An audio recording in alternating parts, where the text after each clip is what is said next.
of the Board of Ed, because this is a joint meeting, so we both keep minutes and both call our roll. And then we will turn the floor over to you. Okay, thank you. And Matt.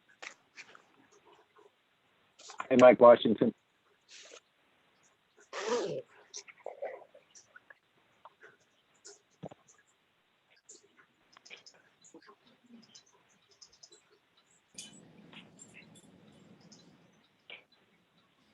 And Mayor. Bill, how are you tonight? Good, thank you. Been better, but doing fine. I know. Not too much pain. So it is, no, not yet. Still waiting for it to kick in. All right. Hopefully it won't. Wait till the surgery. That I understand. Then I should have it. So Ouch. That'll do it. Yeah. So it's 5:30, and this is Councilor Bill Solms. I'm going to call this joint meeting of the Ledyard Town Council Finance Committee and the Ledyard Board of Education Committee to order. Mike Bronner, who is the finance chair for the Board of Ed, will call the meeting separately. And I'm just going to read off the roll call. President R, myself, Deb Dobson, Mike Bronner, Mike Washington, Tom Malone, Brandon Graber, Nicoletta McTeague, and Matt Bonin from, oh God, help me. I should know this, from our auditing firm. Councilor Andre Ingalls, member of the Finance Committee, Mayor Allen,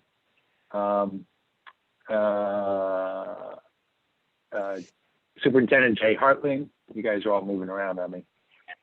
Board of Ed member Joanne Kelly, Board of Ed Ledyard Ann Hogston, Council Chair Linda Davis, Mayor McGrattan, Councilor, Mike Washington, Councilor, Pat Webb from the Board of Ed, Rachel Moser from Board of Ed, I say yes, and Steve. Who is Steve? Who am I missing? Just Steve Munger. I never sat in on Steve Munger. Hi, meeting, Steve. so I Welcome. just tried to sit on one. Yep. Thank you. Bill, And so adoption that, is the Roxanne. oh, right, of course, I knew that. Thank you. So Roxanne Marr, who is administrative assistant to the Ledyard Town Council. And that concludes our roll call, so I'll turn it over to you, Mike Bronner. Hey, thank you. This is Oh, Mike Marcia Bronner. Hancock, I'm sorry. Go ahead. Okay, yep. This is Mike Bronner from the Ledyard Board of Education, calling the Ledyard Board of Education Finance Committee meeting for this joint meeting to order. Mr. Son has already done a roll call, so I won't repeat that request for names. We have those all logged and we'll reflect them in the minutes accordingly. Thank you. So now I'm going to turn it over to Nicoletta McTeague from our auditing firm, Bloom Shapiro. And Nicoletta has a presentation that she'll be sharing with us. All yours, Nicoletta. Okay, thank you, Bill. Good evening, everybody. With me today is Matt Bonin, and we are going to give a presentation of the results of the 2020 audit and can answer any questions. Presentation is going to be informal, so if you, while I'm going through the presentation, have any questions, feel free to interrupt, or you can ask questions in the end. And I'm going to share the presentation right now.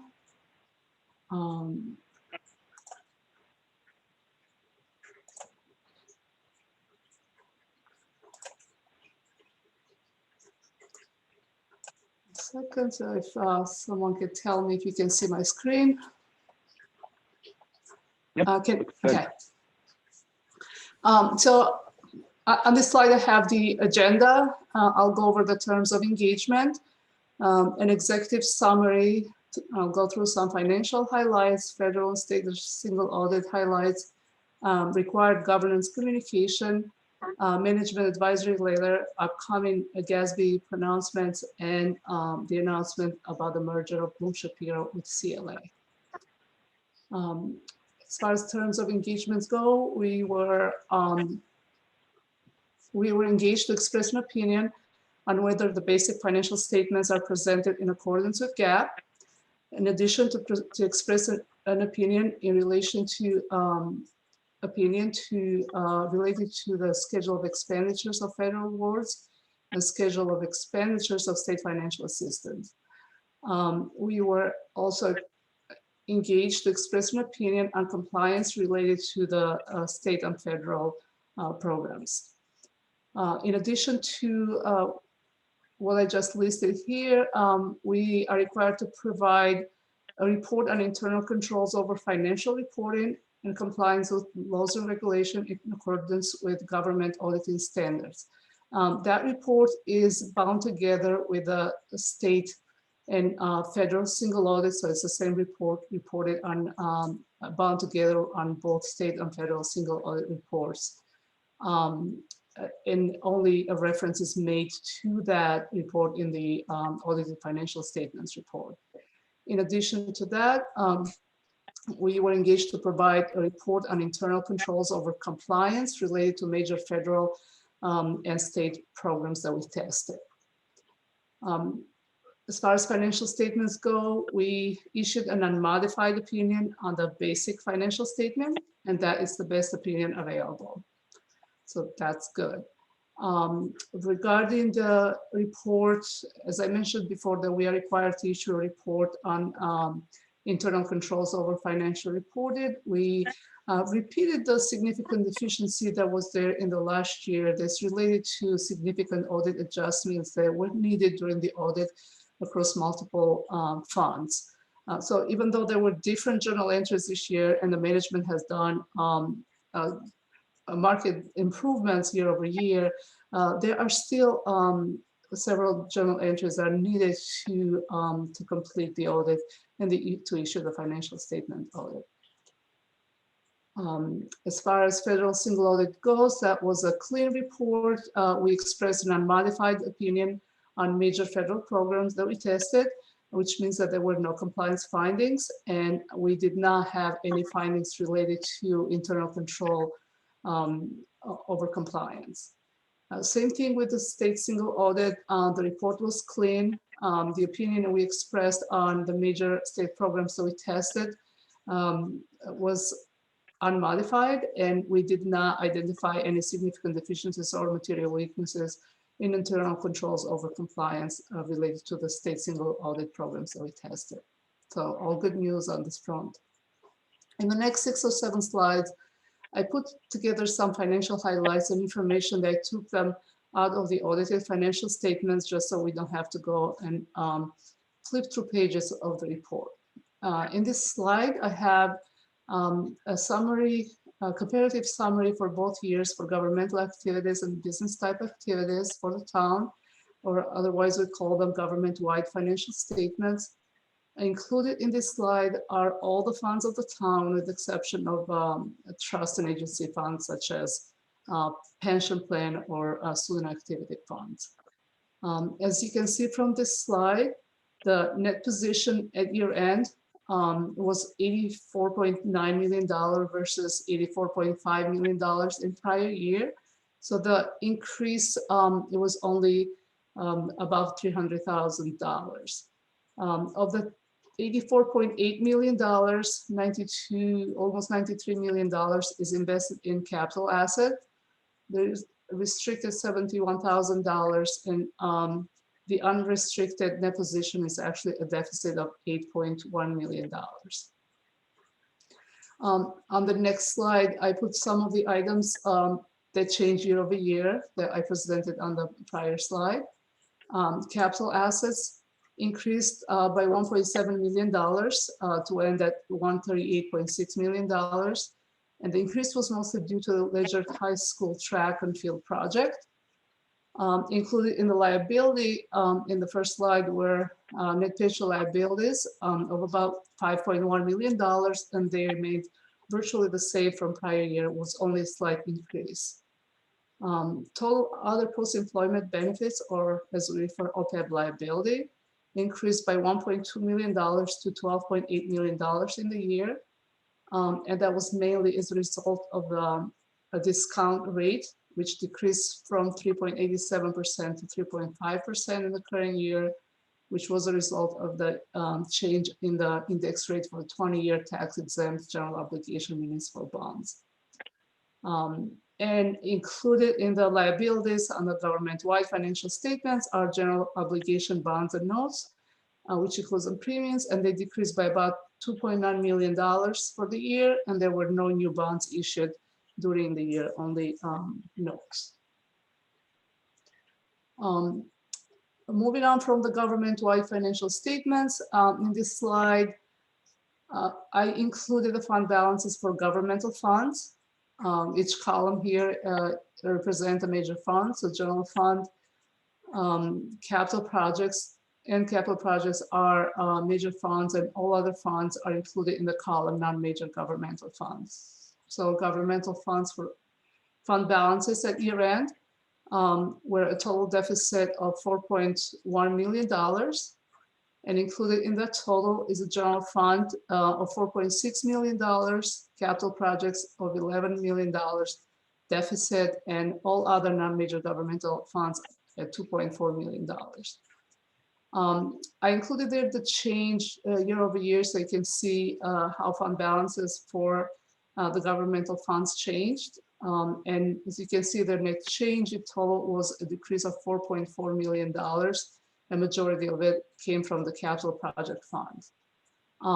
General fund decreased by $137,000, and the fund balance at year end, $4.6 million, all of it was unassigned, and that represents 7% of the total general fund expenditures and transfers out.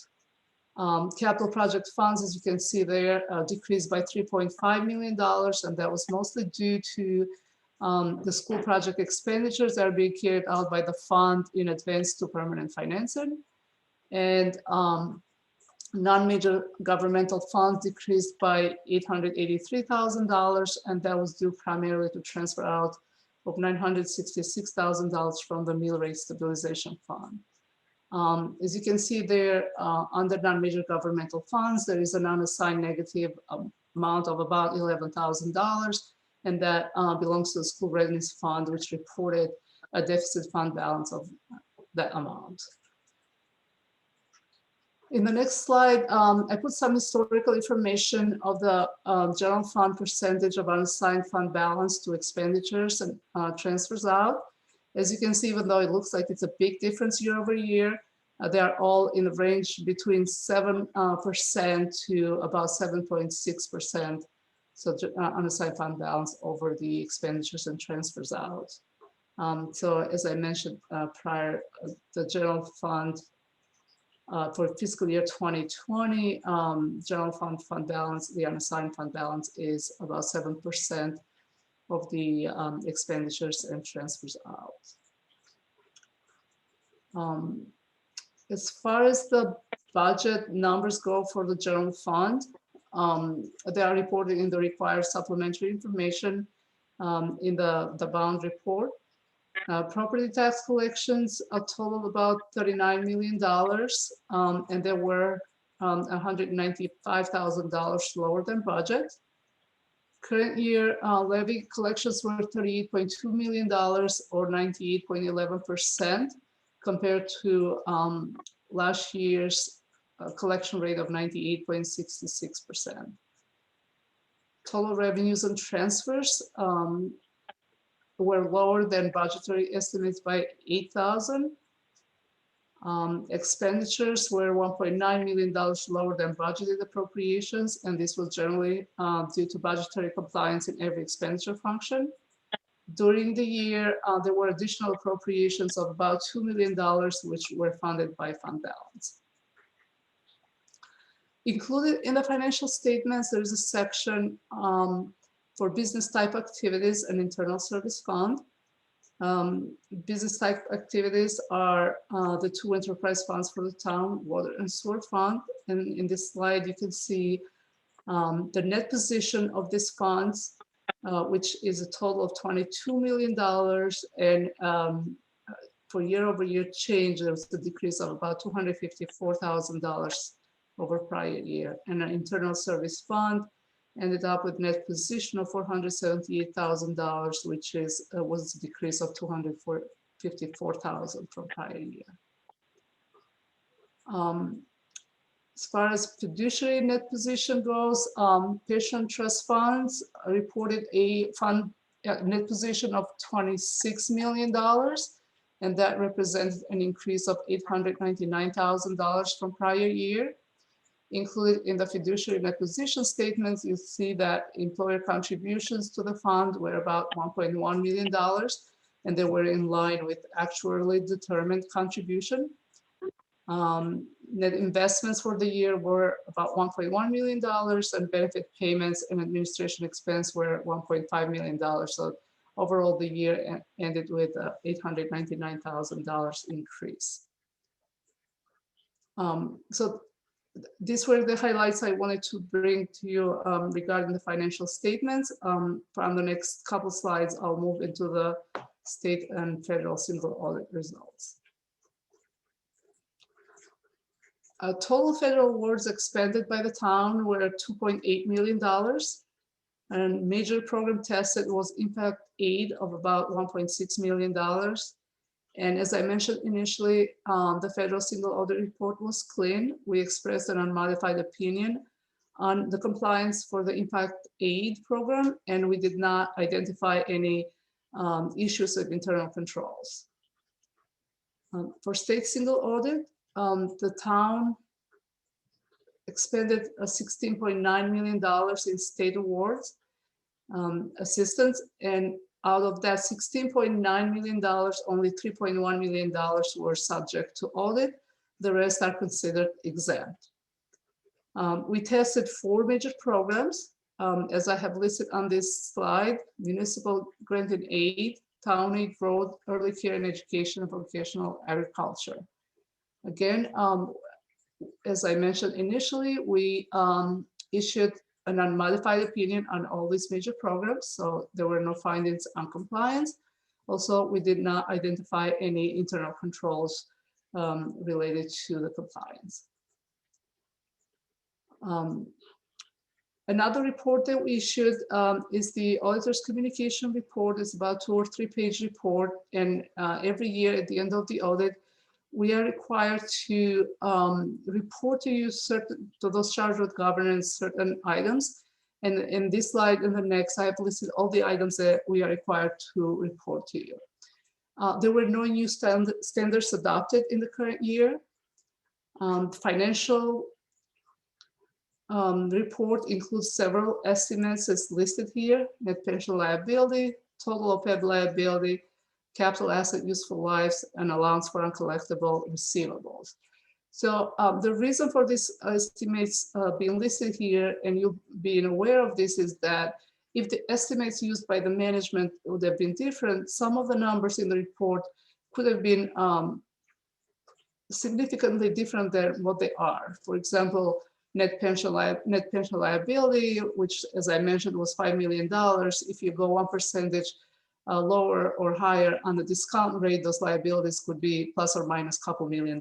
So it's important for the reader to understand that those items that are listed in this slide include some estimates, and so the numbers could be different if the estimates that management used would have been different. Included in the auditor's communication letter, there are a few other items. So we did not have any disagreements with management. Management did not consult with any other accountants. We did not have any difficulties performing the audit as far as like dealing with management. There were no uncorrected misstatements, which means that all the journal entries that we proposed as part of the audit were approved and recorded by the management in the general ledger. There were no independence issues for us, which means that we could perform the audit as independent auditors. The last report we issued was the management advisory letter. Again, I want to emphasize the fact that these findings I'm going to go over do not signify any significant deficiencies or material weaknesses. They are just recommendations to management to take in consideration for improvement of internal controls. So during our audit, we noticed that we couldn't find any indications of a supervisor review of the bank reconciliation, and that was entity-wide, meaning it was for the town and the Board of Ed. So we recommend that a formal review be documented, which could be someone's signature and or initials and date when it was reviewed. just to, so we know that those bank reconciliations are reviewed by management. As far as Board of Education, we had 2 comments related to the general ledger. The first one is about general ledger, special revenue fund accounting. There were a couple funds in the general ledger that the balances were not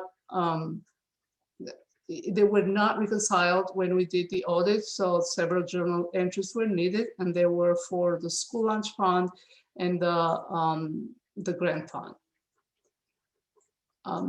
We did not find any indication that during our tested that invoices were approved. So similar to the bank reconciliation, there was no formal documentation of this invoice approval. So we recommend again that those invoices to either be initial stamped or somehow to be some form of documentation the invoices were approved for payment. In addition to this, the first 2, the Bank Reconciliation Board of Education findings that we had, we repeated a few findings from prior year. The first one is the information technology controls. About 3 years ago, Bloom Shapiro issued a report to the management with some findings related to the IT. We just recommend that management continue to review and implement those findings as necessary. Uniform guidance procurement standard was another comment that we repeated from prior year.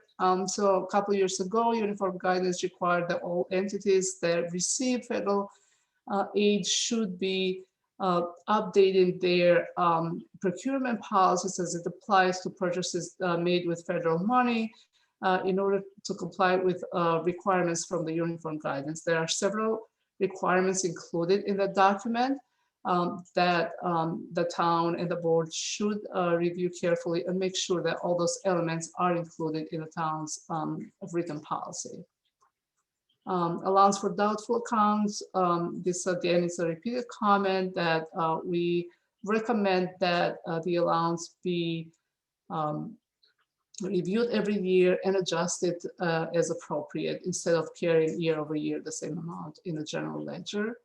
And the pension fund activity is not entered in the system in the general ledger frequently, so it's not entered in the general ledger. So we recommend, so at least monthly, the activities should be summarized and posted in the general ledger. So this is a summary of what is included in the management advisory letter. For the next 3 years, there are several standards that are going to be effective, but not all of them are going to apply to the town of Ledyard. For fiscal year 2021, statement 84 is going to be effective. This statement was actually going to be effective for fiscal year 2020, but because of COVID, GASB delayed, issued GASB number 95 that delayed implementation of several pronouncements by at least 12 to 18 months. So 84 did not get implemented in 2020 because it got pushed for 2021. And basically that will take, this statement require towns to review all the fiduciary activities and to ensure that they are appropriately reported in the system. So funds such as, let's say, performance bonds that now might be as agency funds, in the future they're going to be part of general fund as assets and liabilities. So we have a questionnaire that will walk the town, the management through how to, if there are any changes, how they are going to affect the town and how to go by implementing GASB 84. Statement 90 is not going to, 92, not going to have any impact on the town, so I'm not going to go over it. For fiscal year 22, statement 87 leases, it is an important one. And actually out of everything that's listed on this page, statement 87 is the one that will have a real impact on the town. So basically, currently, Any capital leases are recorded in the government-wide financial statements as liabilities for the town, and any operating leases currently are reported as a note to the financial statements. When GASB 87 is implemented, any leases that the town has, regardless if they are capital leases or operating leases, they are going to represent a liability for the town, as long as those leases are for more than 1 year. And if the town, so this is if the town is a lessee. If the town is a lessor, then the town is going to report a receivable, so we'll report an asset in the books for those lease agreements. So it's important that the town, and we've had a discussion with management before, prepare an inventory of all the leases and all the terms of the leases, so when time comes to be implemented, that information is available. Even though the effective date is for 2022, the information required to be available is for July 1, 2021 for the beginning of the year, because the change of the leases activity for the year is needed when fiscal year 2022 is reported, or all the activity. I'm going to skip over the other gas because they are not going to have any effect on the town's books. And fiscal year 2023, the same thing. None of the gas bills that are going to be effective in the year, as far as I'm aware of, are not going to be affecting the town record. So I'm not going to spend any time on them. And my last slide in this presentation is about Bob Shapiro. Effective January 1, 2021, Bloom Shapiro merged with CLA, Clifton Larson Allen, and we changed our name to CLA.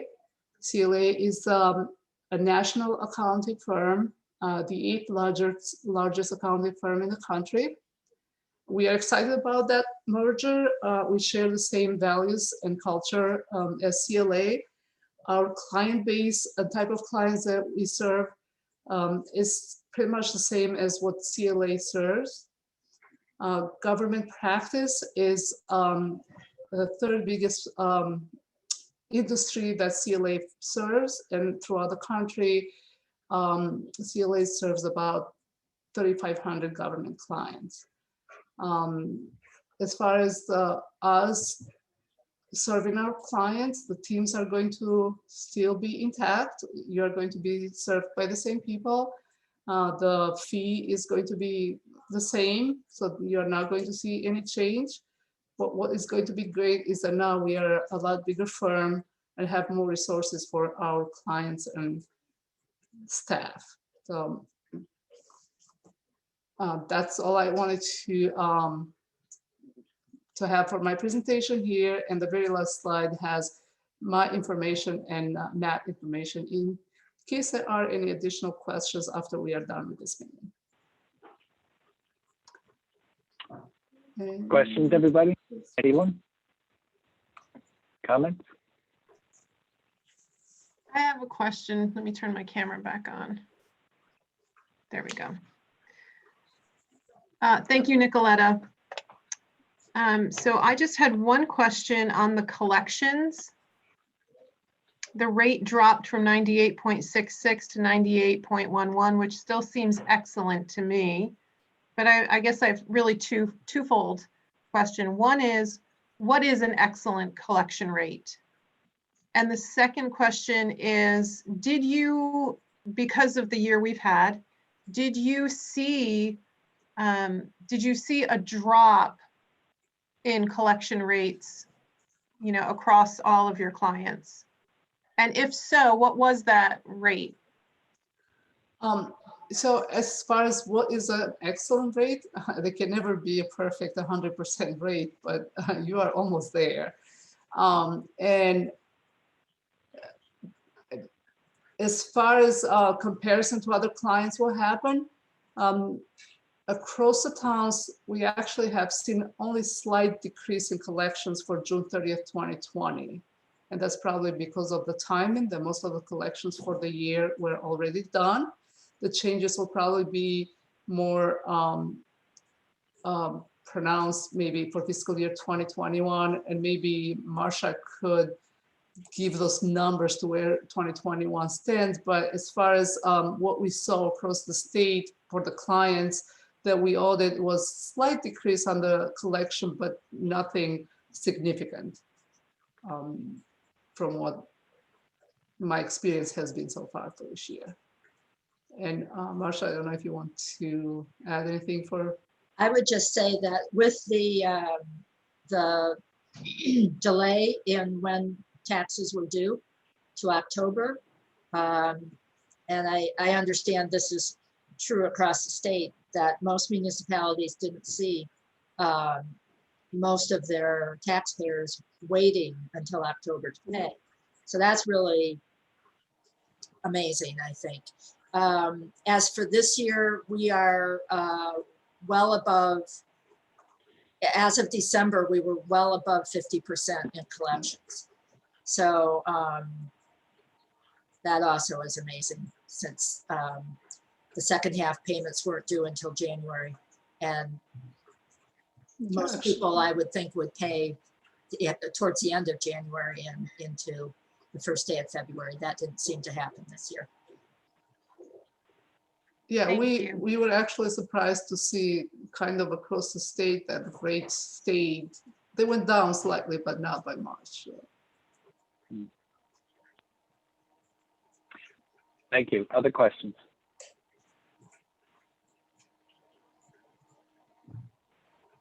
Okay, I'm not hearing any. If anyone's trying to speak, please unmute yourself.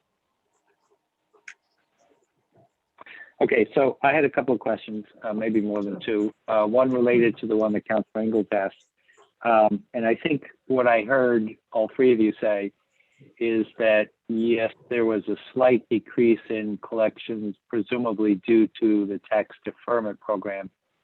But I want to confirm that the deferment is reflected in these numbers, so that if some taxpayers did choose to defer their taxes, then that does account for part of the slight decline that we saw. And Marcia's nodding, and so are Nicoletta. So That's correct. Yeah, that's correct. Okay, all right, thank you. I just wanted to comment and really clarify, when we say, when you use the phrase no compliance or internal control finding, that really is a good thing. It sounds to the layperson like, hey, this town isn't complying and there's no internal findings going on. But really what you're saying is you found no compliance issues and there were no internal process findings. Correct. So that's a very good news. The report was clean. There were no compliance findings and no internal control findings. I know it's accounting language, but that's what we refer to them as. Okay, thank you. We've talked in the Finance Committee in the past year and perhaps the year before about responding to the management letter, because you know an investment in an audit is not only required, it's a good investment.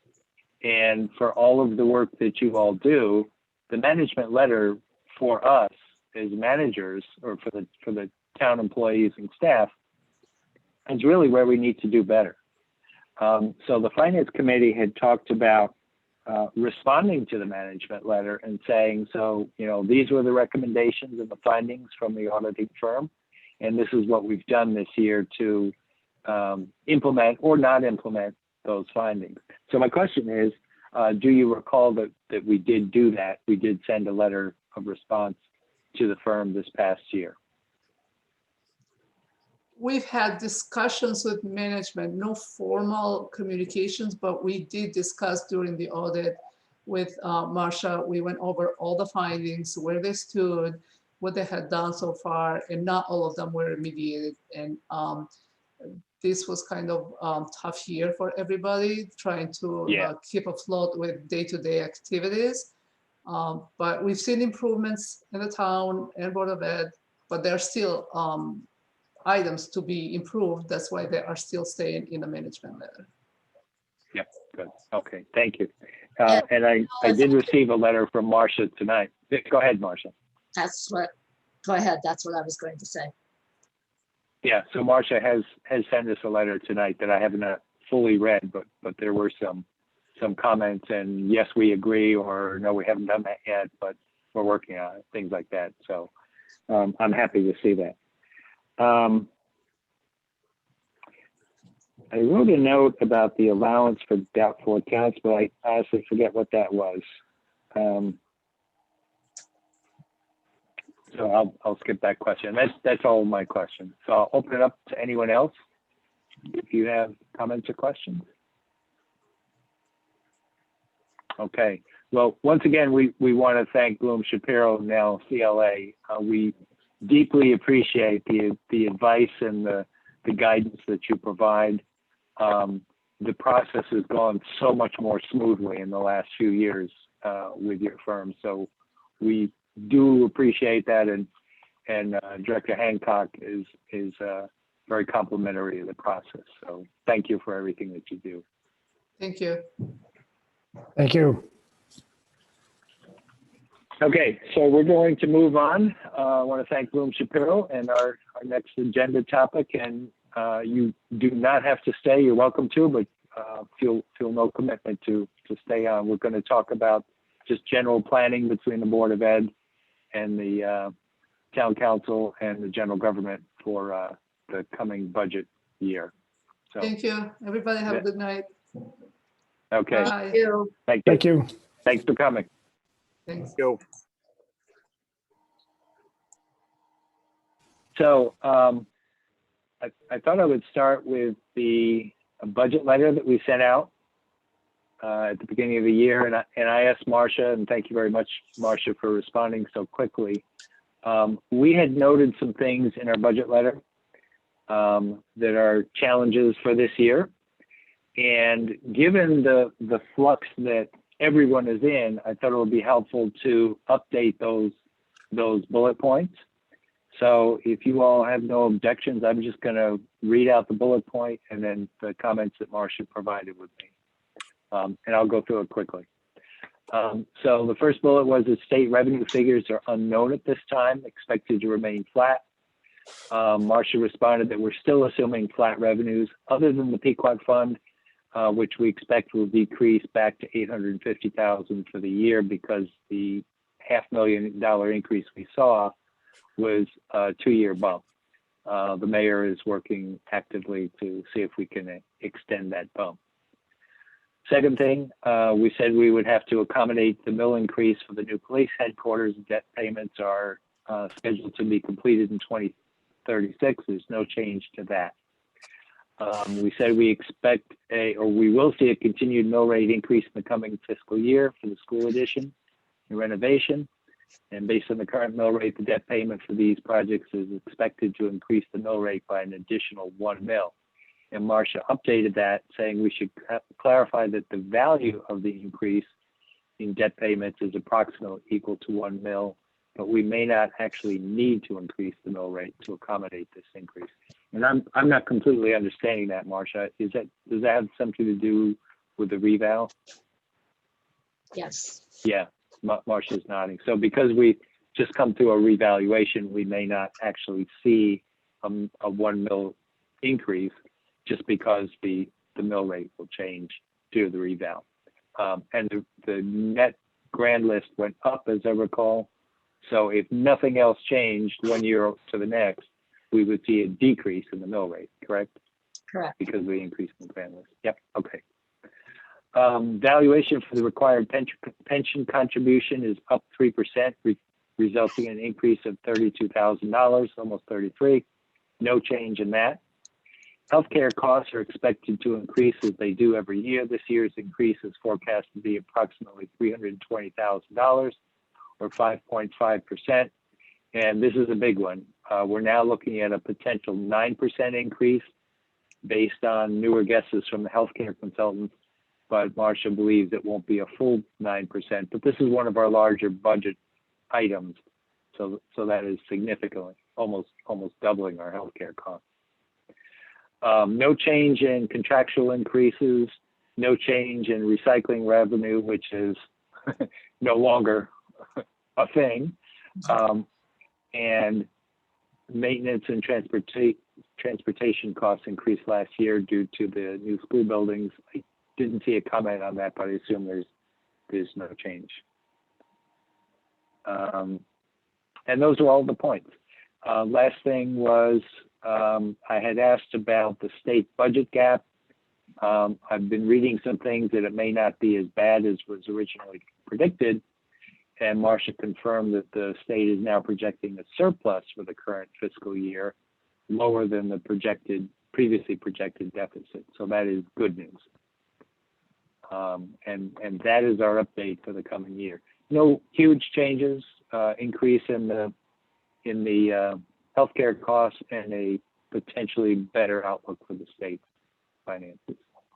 And with that, I will open it up to comments and questions. Councilor McGrattan, and you're mute.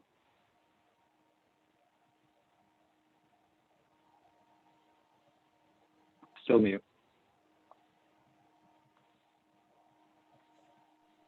Okay. In the There you go. very beginning, you talked about an increase in the healthcare cost, but I didn't quite get I didn't quite understand what you were getting at. Yeah, so healthcare costs have been an unknown due to COVID.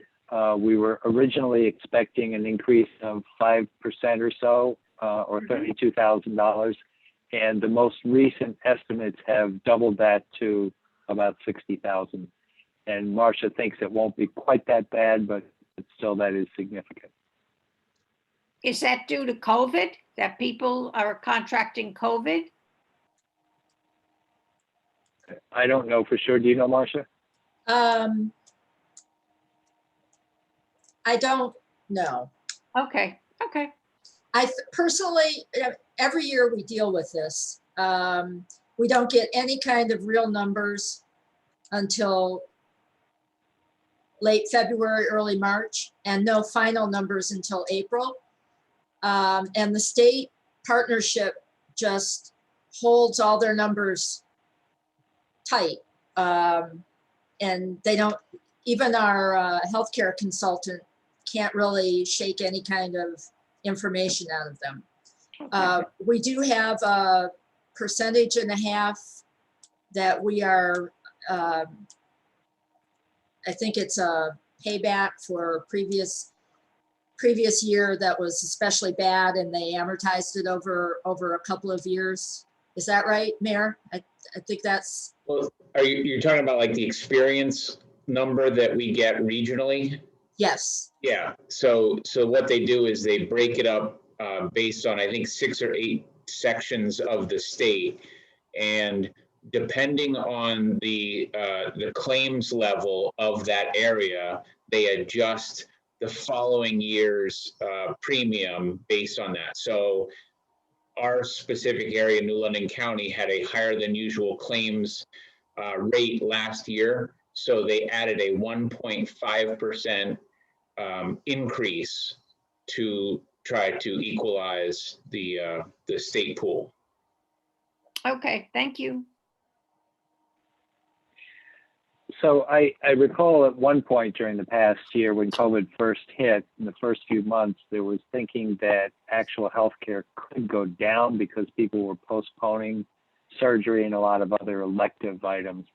But I have to believe that's going to catch up with us, if not sooner or later, because those people were just afraid to go to the doctor or the hospital or anywhere else, and we'll eventually be seeing those claims. Question is when. So other questions? Thank you, Mary.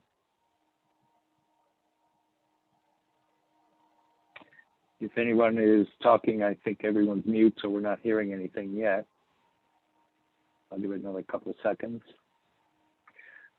Mike Bronner, do you have anything that you want to share about what you're seeing on the Board of Ed side, enrollments, extra costs due to COVID, extra costs due to being in session as well as remote?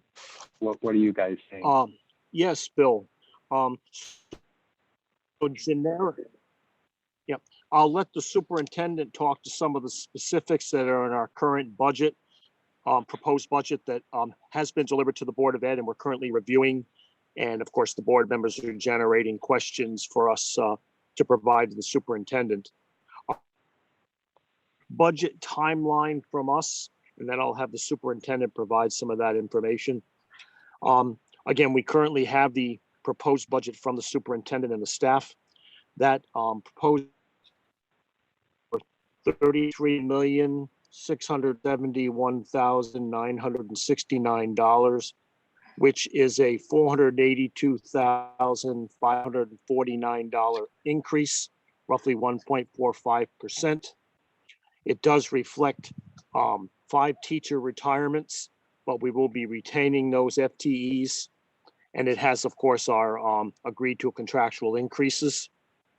The board will be holding a public hearing as part of our process and timeline on the 3rd of February. And then the board, both finance committee and then the full board, will discuss and take action on the 17th of February, which enables budget from the board to the mayor on the 22nd of February. There are some drivers that we are seeing in the proposed budget related to enrollment, some of the special services needed for students and math interventionists and pandemic related supplies. But I'll let Superintendent Hartling talk to the specifics on those. This is Okay, thank you. just a note about enrollment. I know it's been a conversation over the last few years. You know, over the next 6, they were projecting us to increase about 6% in our total enrollment. This year, with COVID, has been an amazing anomaly. We saw about a doubling of our homeschool enrollment. We also were asked to, or required by the state, to stand up a fully online virtual program, which our teachers have done, added that to their list. We did not have the financial wherewithal to add additional staff to run online programming, given our per pupil allotment. We also saw about 30 some odd fewer kindergarten enrollments this year. So we know the students exist. They let us know that they were going to enroll and then they elected not to. Kindergarten is not a compulsory grade.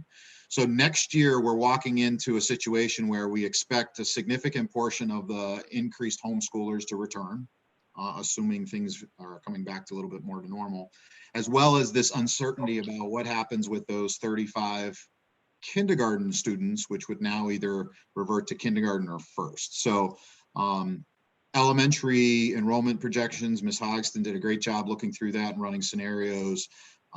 We're seeing as going back to where we were last year, and then we'll continue to project out.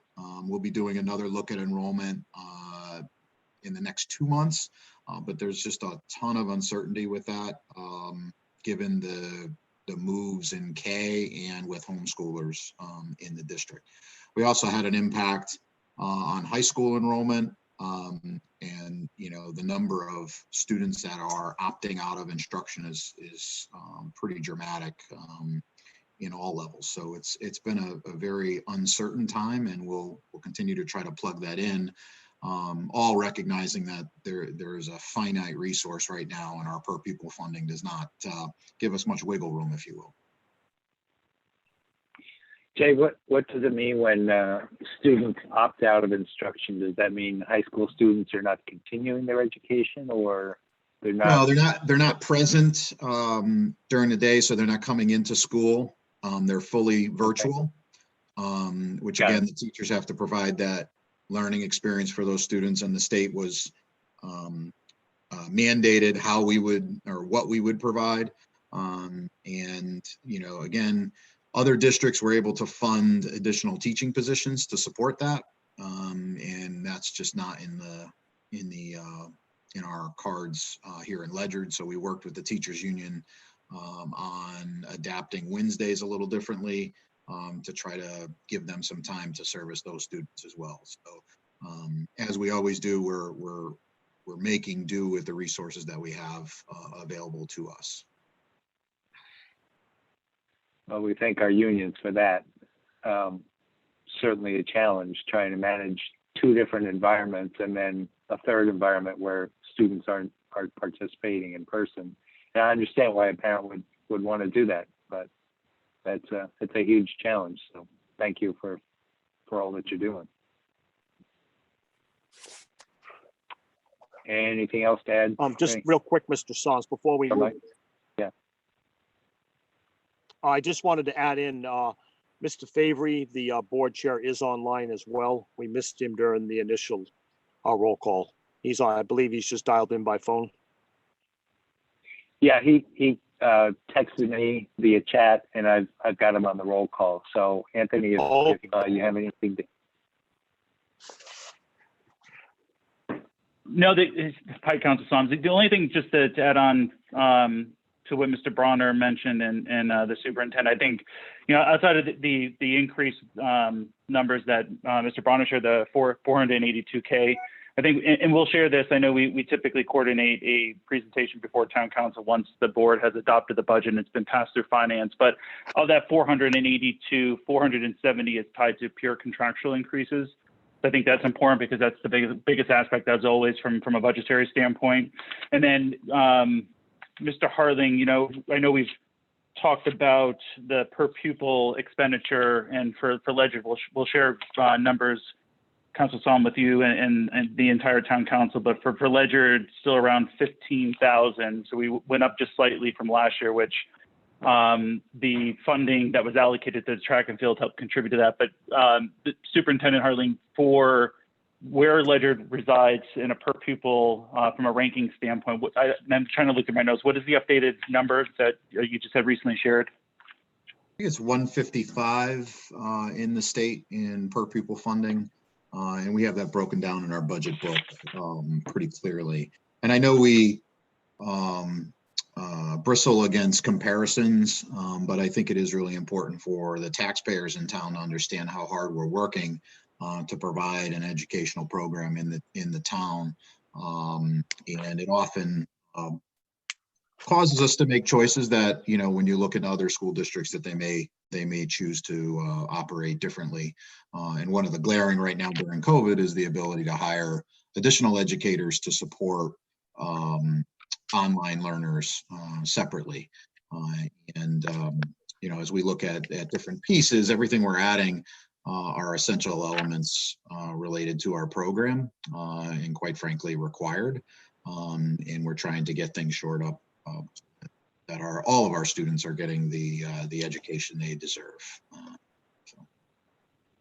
I do find that comparisons are extremely valuable when it comes to the taxpayers, because education is expensive. And if we have nothing to compare to, we could, as taxpayers, walk away with the idea that we're spending too much. And I think it's important for taxpayers to know what they're getting for their investment in taxes, or for what they're paying the town in taxes, and that it compares very favorably to the rest of the state. For years, we've had a very low cost of education, whether you look at per pupil or you look at the cost to the taxpayer. $15,500 a year. I think that's what it was a year or two ago, and that's a lot of money. But man, there's other districts spending way more than that, and we are near the bottom of the list in Connecticut. And on top of that, I think we have an excellent school system. So well, Councilor Soms, this is Mr. Harling again. Just to, the per pupil number is interesting. Had we not executed as Mr. Favory said, had we not executed on the track and field project, and we greatly appreciate that support, our per pupil funding would actually have dropped even lower and would have put us in, I think, the bottom 3 in the state. So I think oftentimes there's a misunderstanding of per pupil funding, but that actually includes all money spent on public school students, including those things that are noted by the town as going towards supporting the school district. So any quote unquote gifts in kind. So it's a complete capture of all the expenses related to education in our community. And again, without that track and field project, we would have dropped pretty significantly. I think it had contributed $900 to our per pupil for last year's numbers, or right around there. And we would have been in, the 162, 163 range for the state. So it's just something kind of as a discussion point to think about as we continue to work to make sure we're maximizing efficiency. I did share with the board that we are, after 4 years, you guys have heard me enough, but we're really at the point now where I don't have a lot of options and go-to points. And this year is the first year where, even efficiencies with regards to programming for special situations has required us to allocate additional funds, et cetera. So we've exhausted a lot of the moves that we could make, and we're going to continue to work to provide better quality programming to all of our students. But the contractual increases alone are a 1.3 for this district each and every year. So. Yeah. Thank you. Okay, anyone else? Chairman Davis, Mayor Allen? I think I'll be prepared with Marcia to review the general government budget work to date tomorrow at our regular finance meeting. We just finished our department head meetings, and so we still have to work on polishing those up, and we'll discuss that tomorrow at the regular meeting. Okay, sounds good. One more quick thing, Mr. Soms. I did want to go back and thank Mr. Favory for adding in that data point. I did have that down here to come back to, but he covered it, that of our proposed increase that the superintendent and the principals have put forward, $470,293 of that is contractual increases on the staffing. So that's an important number. We can reduce some areas down with efficiencies to help offset other increases that are needed, but that number is what it is, and it's right around 1.3%, 1.33, as Mr. Hartling stated. Very slim margin. Thank you, Mike. And thank you, Chairman Favory. Okay, if there are no other comments, I will close this special meeting of the Ledyard Town Council Finance. Oh, one more? Actually, yes.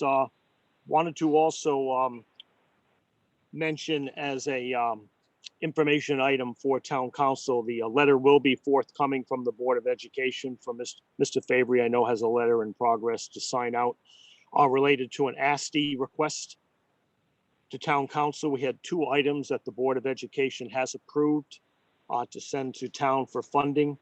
One of those was for the barn. So the barn that supports the large animal care program. It's about 12 years old, and the roof, of course, now is leaking, causing potential approved at the board level, and that'll be in a letter coming to town council. Not to exceed request for $29,237.50 to go ahead and repair and replace the parts of that roof that need to be taken care of to reduce the leaking. The other part of that request that'll be coming is related to the air conditioning system. So when the ag science section was built, it was retrofitted for cooling. This request is to complete that system. And again, that is also a not to exceed request for $26,500. I would assume that letter should come over in the next couple of days. Okay. We didn't want that to come in blindly, since we haven't had a chance to get together and talk about that. And this is Mr. Hartling, just to be clear, the ASTE grant was under budgeted by $159,000.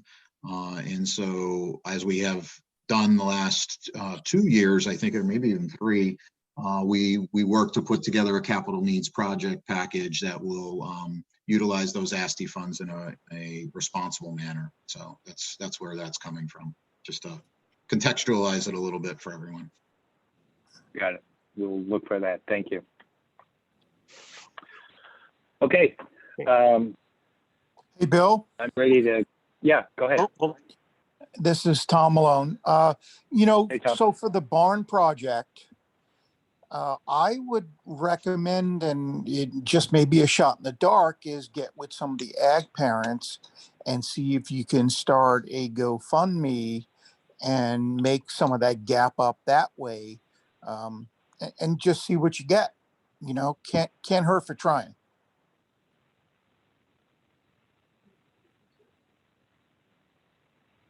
So this is Okay. Mr. Hartling. Thank you, Tom. Our ag sci parents are incredibly supportive of the program, and I think we look at all those pieces. I would just note that the funds related to OSTI, we have to report to the state that we've spent those on OSTI related projects, and the barn project I think is not to exceed around $30,000. I just note that the barn has been in our possession I think 12 years, but we actually bought it used. And had it reassembled, and so that the roof is much older than 12. Just for clarity there. But I think we can take a look at all those things, Tom. I think that's a great suggestion. Thank you, Jay. Anything else before we close? no, we this is Mr. Bronner again, Mr. Soms. I'll coordinate with you on firming up that date for the Board of Education budget presentation to Town Council after the board passes that budget. Our let me one sec here. Our notional timeline. Trying to keep papers sorted here. We currently have that for Wednesday the 24th for a planning from a.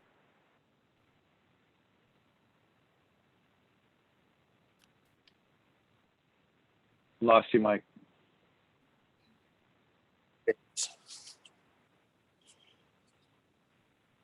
Last thing I heard was Wednesday, the 24th. That's the notional date we have in our timeline. I'll coordinate with you to firm that up so we make sure that that's a date that's supported by Town Council and get on the agenda for that. Okay, please add Roxanne on that because she manages the calendar for all of us. I'll put an email together tonight or tomorrow morning to you and Roxanne. And as Great. part of that standard briefing we do on our, that'll include any of our capital non-recurring discussions as well related to the capital improvement plan and funding. Got it. Sounds good. Okay, anyone else? Last call. Is there a motion to adjourn for the Ledyard Town Council Finance Committee? So moved. Is there a second?